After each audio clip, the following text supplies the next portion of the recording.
जय देव जय देव जय श्री शंकरा आरती ओवाळू पुस्तक बुलवरा जय देव जय. आस्था आणि मी चाललोय शेपूची भाजी आणायला. मग अशी दुपारी मी तुम्हाला ब्लॉगमध्ये दाखवली होती. तर म्हणलं सोमवार आहे ना, सोमवार सोडायला शेपूची भाजी लागते म्हणून मग आणायला चालले. थोडीशीच निघाल आता करायपुरती, पण म्हणलं चला चाललोय दोघीजण. आता म्हणलं थोड्या वेळानं परत रोहिणी दीपदाजी हे सगळे हॉस्पिटलमधून पण येतील. म्हणलं तोपर्यंत तरी स्वयंपाक आवरून ठेवूया म्हणून मी आता तयारीला लागले. तर चला आता काढून आणते भाजी आधी.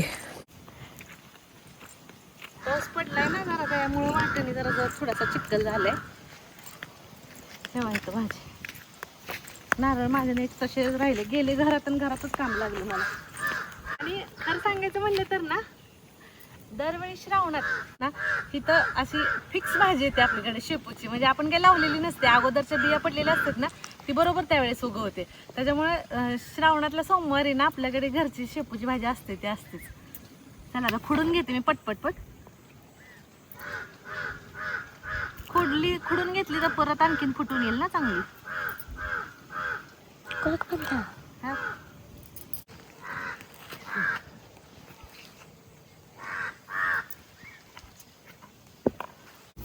त्या दिवशी पण नेली होती बरं का इथली खुडून. खरं तर म्हणजे विकतची थोडी आणलेली होती आणि तीन मग मिळून बनवली होती, भरपूर झाली होती.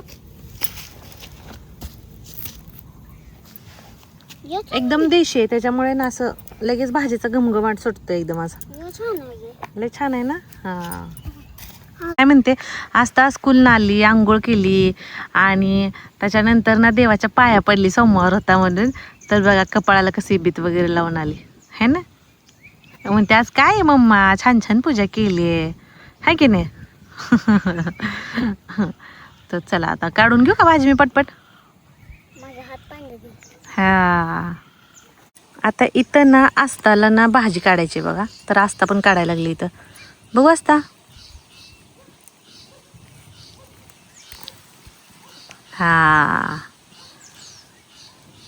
उपसून नाही काढायच्या, तोडून काढायची. हा हा एवढी निघाली बघा भाजी.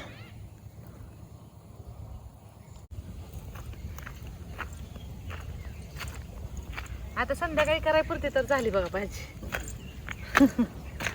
चला बनवायची आता, लागते स्वयंपाकाला जाऊन. या ट्रॅक्टर यायला लागले. कसं का बनलं इकडे आत्ती लसूण सोलायला लागलेत. चादरच घेतली लसूण सोलायला. हा मग काहीतरी. चला लागू आता स्वयंपाकाला. भाजी खुडूनच आणल्यामुळं ना नीट करायचं काही टेन्शन नव्हतं. मग आले पटकन स्वच्छ धुवून घेतली. म्हटलं भाजीतलं पाणी निथळतंय तोपर्यंत दुसरी भाजी आपण बनवून घेऊया. पाणी जरा निथळलं की मग करता येईल म्हणलं. नाहीतरी खूप असे पानचट होते ना पाणी असलं की. आणि महत्त्वाचं म्हणजे ना, ज्यावेळेस मी कधी भाजी बनवते ना, तर कोणत्याही पालेभाज्या असू देत, मी चिरून ना कधीच ती भाजी धुवत नाही. कारण त्याच्यातली सगळी म्हणजे नाही का जीवनसत्व निघून जातात म्हणून. त्याच्यामुळे भाजी चिरायच्या अगोदरच ना मी ती स्वच्छ धुवून घेते. पाणी निघालं सुकली की नाही मगच ती भाजी मी चिरते आणि बनवते. तर इथं आज ना मुगाच्या डाळीची आमटी बनवत होते मी. इथं ना कढईमध्ये तेल छान गरम होऊ दिलं. त्याच्यामध्ये मोहरी सगळ्यात अगोदर तडतडू दिली. परत नंतर जिरे आणि कढीपत्ता, हिंग पावडर, म्हणजे ह्याचीच मी नॉर्मली सगळीकडे फोडणी देते. आणि ही फोडणी छान तडतडली की त्याच्यामध्ये ना एक टोमॅटो कट करून घेतला होता बारीक, तर तो घातला. आणि अगदी थोडंसं मीठ टाकलं आणि टोमॅटो इथं मी परतून घेते, कारण टोमॅटो पटकन शिजतो ना. असं 1-2 मिनटं परतला आणि त्याच्यामध्ये ना आपले सगळे मसाले घातले, म्हणजे हळद, धनिया पावडर आणि घरगुती तिखट घातलं. परत ते मसाला नंतर अजून थोडासा हलवून घेतला आणि त्याच्यामध्ये नंतर ना खोबरं आणि लसणाचं वाटण घालून घेतलं. अगदी थोडंसंच घातलं आहे. त्याला पण एखादं मिनिट असं मी परतून घेतला छान असा बघा. आणि तेल सुटायला लागलं की नाही भाजीला, ह्याच्यामध्ये थोडंसं पाणी घालून मसाला हा छान शिजवू द्यायचा. म्हणजे चांगलं ना तेल सुटेपर्यंत ह्याला शिजवून घ्यायचा. आणि त्याच्यानंतर मग थोडीशी कोथिंबीर घालायची. अशी कोथिंबीर घातली ना भाजीची चव काही वेगळीच लागते. आणि परत ते छान मिक्स करून घेतलं. आणि त्याच्यानंतर ना मग ही मुगाची डाळ मी 1 वाटी घेतली होती. 1 वाटी थोडीशी कमी होती, स्वच्छ धुवून घेतली होती. तर ती त्याच्यामध्ये परतून घ्यायची एखादा मिनिट. आणि परतून झाली की मग आपल्याला जेवढी रस्सा करायचा तेवढं त्याच्यामध्ये पाणी घातलं आणि चवीपुरतं मीठ टाकलं आणि 1 चमचा फक्त शेंगदाण्याचं कूट घातले. आता ह्याला उकळी येण्यासाठी मी तर ठेवून देते. तसं पूजा लवकरच करून घेतली होती, पण तुम्हाला मी जसं म्हटलं की कालच्या ब्लॉगमध्ये की रोहिणी हॉस्पिटलला गेली होती, मग म्हटलं तिनं आल्यानंतर आरती करून घ्यायची म्हणून आम्ही थांबलो होतो. म्हटलं ते येईपर्यंत स्वयंपाक थोडा बनवून घ्यावा पटकन. तर इकडं आता आमटी आपली उकळी येतच होती, तेवढं तिकडं मी शेपूची भाजी आता चिरायला घेतली इथं. तिने सांजेची वेळ असल्यामुळं ना इकडं माझी स्वयंपाकाची तयारी सुरू होती, तोपर्यंत आत्तीने देवाला दिवाही लावून घेतला होता. लगेच त्यांनी मला हळदी कुंकू लावून घेतलं.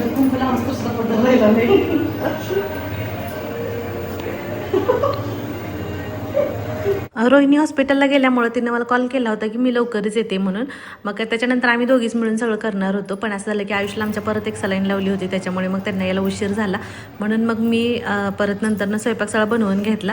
तसं तर मी तुम्हाला काल म्हणलं होतं की संध्याकाळचं शूट रोहिणी शेअर करेल तुमच्यासोबत म्हणून, पण तिला यायला उशीर झाल्यामुळं मग परत ब्लॉग मीच कंटिन्यू केला. आता इकडं बघा मस्त छान अशी ना आपली एकदम कटाची ना मटकीची मुगाच्या डाळीची आमटी आपली तर शिजली होती आणि कट पण एकदम छान आला होता. हे बघा बारीक गॅसवरती ना थोडीशी शिजली ना छान लागते चवीला. त्याच्यानंतर इकडं मग लगेच ना मी तर शेपूची भाजी बनवायला घेतली. झाली आता भाजी शिजली, आता पटकन मसाले भात बनवते. डाळ पण शिजली आहे.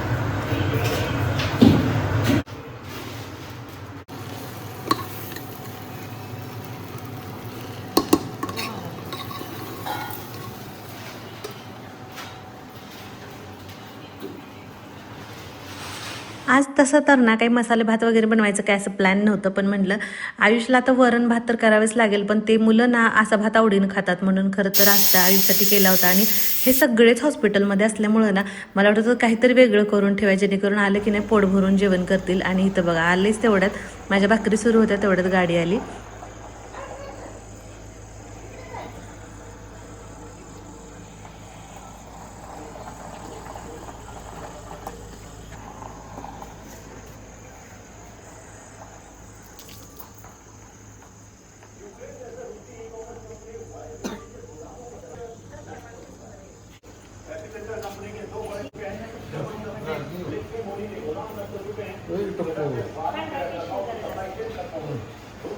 आयुषला 2-3 दिवस झालं ना सलाईन लावतच होतो, पण ना आज राधाला सुद्धा सलाईन लावली होती. त्याच्यामुळे ना ती ज्यावेळेस हॉस्पिटलमधून घरी आली ना तर असं वाटत होतं मला कधी एकदा जाते आणि तिला उचलून घेते आणि बघते, असं झालं होतं. कारण लहान मुलांना थोडं काय झालं तर ना आपल्याला म्हणजे असं काय म्हणतात ते सहनच होत नाही ती गोष्ट, असं झालं होतं.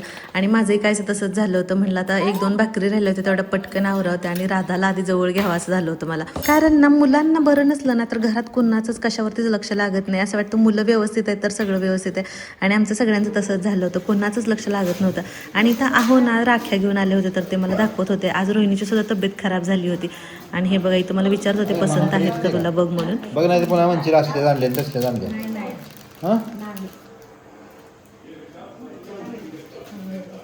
वा तुम्ही राख्या घालायला मला आणायला.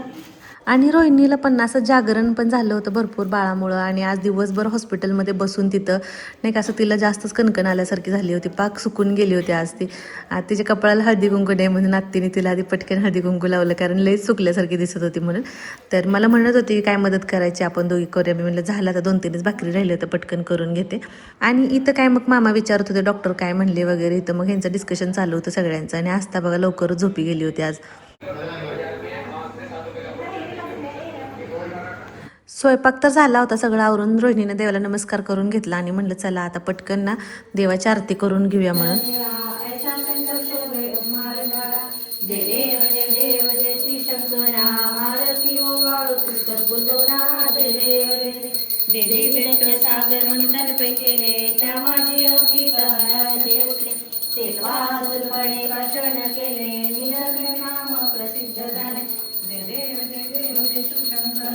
आरती हो पुष्कर गौरा जय देव.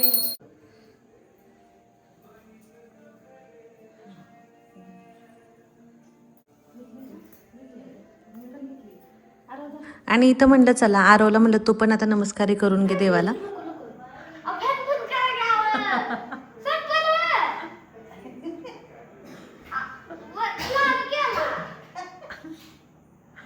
आणि इथं ना आरवला बाहेर जायचं होतं, त्याच्यामुळे ना तो म्हणत होता फॅन बंद करा, त्याला सगळ्याला ना धूप द्यायची होती म्हणून. इथं ना आता ताट बनवलं होतं, म्हणलं अगोदर देवाला नैवेद्य दाखवूया. आहोंनी बासुंदी आणली होती त्याच्यामुळे अजून म्हटलं गोड काही दुसरं बनवायची गरजच नव्हती. मग असं काहीसं आजचा आपला सोमवार पण होता म्हणून आजचा मेनू होता. आणि खरं तर सगळे हॉस्पिटलमधून येणार आहेत म्हणून मला वाटलं काहीतरी थोडंसं वेगळं बनवावं म्हणून खरं तर तसं सगळं जेवण बनवलं होतं. तर सगळ्यात अगोदर तर देवाला नैवेद्य दाखवून घेतला आणि आता सगळ्यांना भूक लागली होती. अहो पण थांबले होते, बराच वेळ झालं.